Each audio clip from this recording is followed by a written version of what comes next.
It is April 16. A couple of weeks ago, a major American media outlet, one that is truly democratic and reputable, asked me to write an article about how Ukrainians perceive the Russian opposition now and how much this opposition can help Ukrainians in their fight against the aggressor. I gladly accepted the task. I wrote about how out of tens of millions of Russians, only a few stood against the first stage of the war, the annexation of Crimea in 2014. The vast majority, including those now considered opposition figures, were not opposed to the occupation of part of another country.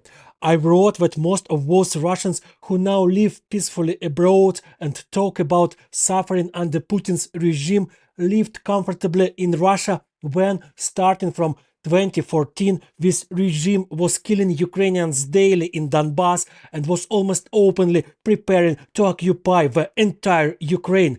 These people fled Russia only when Putin announced mobilization, and they faced the risk of becoming cannon fodder in this war. Before that, they were not particularly concerned about the war. I wrote about how the luminaries of Russian culture, contemporary writers, poets, composers who fled to the West and supposedly oppose Putin, have still not determined their position on the war. They even dare to publicly declare that they are not ready to support the Ukrainian army. In other words, they still cannot fully understand that supporting the Ukrainian army is a truly noble cause, that this army is the only force that is currently saving Europe from the genocidal horde of Russian military criminals. I wrote all this, sent it to the editorial office, and the editor who was supposed to publish this text replied to me. She said she was expecting a completely different text,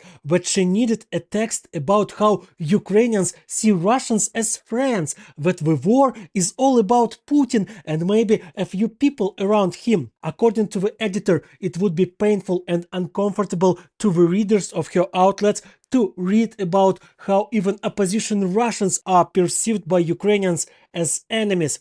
She is convinced that what is happening in Russia now is something unusual, some deviation, that Russians are actually against war and killings, against occupation and concentration camps, and she expected me to write exactly about it. But such a text would be a science fiction, moreover, less scientific and more fictional. You can't live in illusions in the third year of the war, thinking that only Putin wants this war, that Russians are his hostages who are simply forced to kill, rape, loot, and destroy entire cities against their will. There are no two Russias, bad and good. There is only one which lives by war, dreams of destroying Ukraine, and is committing genocide against an entire nation. And even if you don't read about it in a reputable liberal outlet, it does not change the situation. Ignoring the problem does not solve it. It only makes it worse.